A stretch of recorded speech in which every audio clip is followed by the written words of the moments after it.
Why are you here? You know you don't want to see this. You know you've seen me do things that you would never do. You know that you're shaking your head at all the things I've done. So why are you here? Go back. Go on. Click next.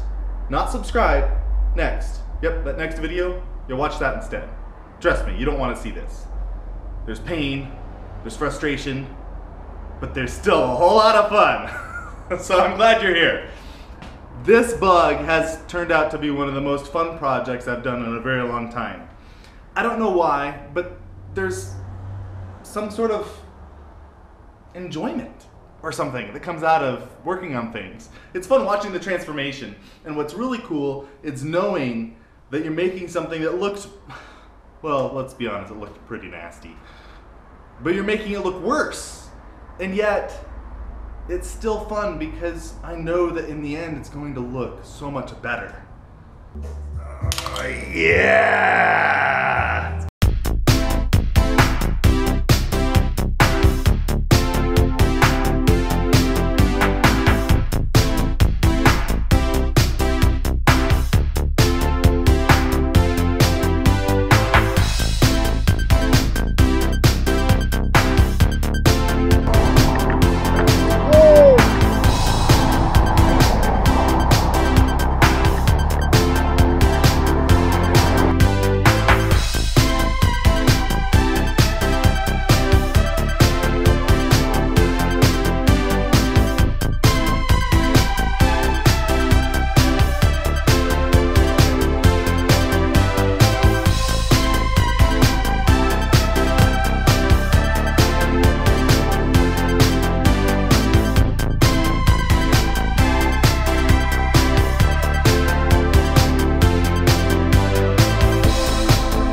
All right.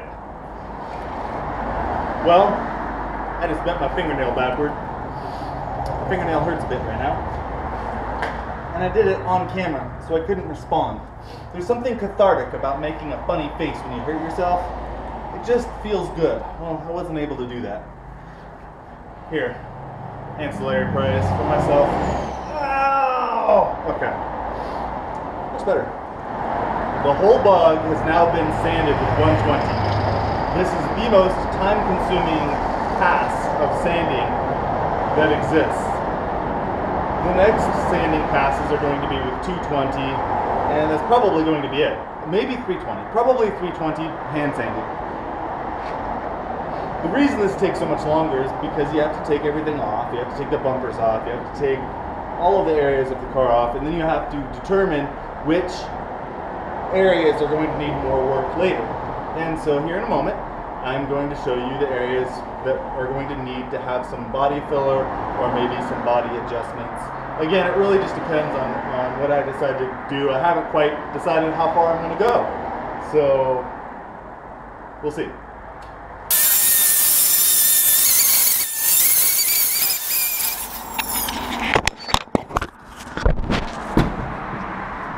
Yay! Okay, so in the past hour and a half, I've essentially sanded the right side of the car. There's still more touch-up to do, but I've got the first pass completed. So let's go over some major areas. One thing I did is I took this back apron and just took it down to bare metal. I'm gonna have to take a wire wheel to the areas underneath here to get all that paint off of there. I've also pulled off the seal, the bonnet seal. If I haven't replaced the bonnet seal, I highly recommend you replace the bonnet seal. Took off the latch, yeah. Make sure you get all the screws out before you pull the latch out. I cannot tell you how many bugs I have fixed in the past. I probably had, well, I've had scores of bugs. And I've taken the back latch off. And I forgot there's 3 screws. Felt like such a noob. Okay. Let's take a look at a couple other places here. This area, this is through. The rust is through. Really, the fender should be replaced, but I don't have the extra money to do that right now. So, unfortunately, it's going to be the way it is. What I'm going to do is, and you'll see it, I'm pretty sure I'm going to end up taking this fender beading off and then just filling this with solder, and then I will of course use filler to make it look better, but that's most likely what I'm going to end up doing. I'm going to have to put solder at least in a couple areas, not the whole thing maybe. I do need to take a wire wheel to it and make it nice, but I need to get the rust to stop from rusting. But there's a hole here, and if there's a hole and you put filler, the water will get to it and expand and it'll be pointless. So you're probably going to have to replace this fender and have it painted at some point. That's going to need to be done. Let's see what other major areas. This fender, for some reason they put a spacer here. I'm not entirely sure what's going on there. I'm going to have to loosen this fender here and shift it over. This is where the bug got hit. Let's see what else. I've gone over all that. The right side was pretty good, so I don't know. I haven't decided if I'm going to make this nice or not. We'll see. But in the meantime, I'm just having a blast. So I hope you guys enjoy it. It's day 3. Here's the reel. The audio sucks. I know. I am looking at rectifying it soon. I will have a video coming out for every day that I work on this bug. As you can see, I've done quite a bit more. We still have a lot more to do, and I'd love to show you each step of the way. Be patient, enjoy. If you have any questions or suggestions, I'm more than happy to answer them. I will be updating this channel with new content as it develops. I anticipate this should be completed within the next week. So if you want to stay tuned, subscribe if you want to. It doesn't really affect me any, but if you do want to follow along, I recommend that. That would be wonderful. Otherwise, There's really no otherwise, is there? It's just, it is, or it isn't. I don't know.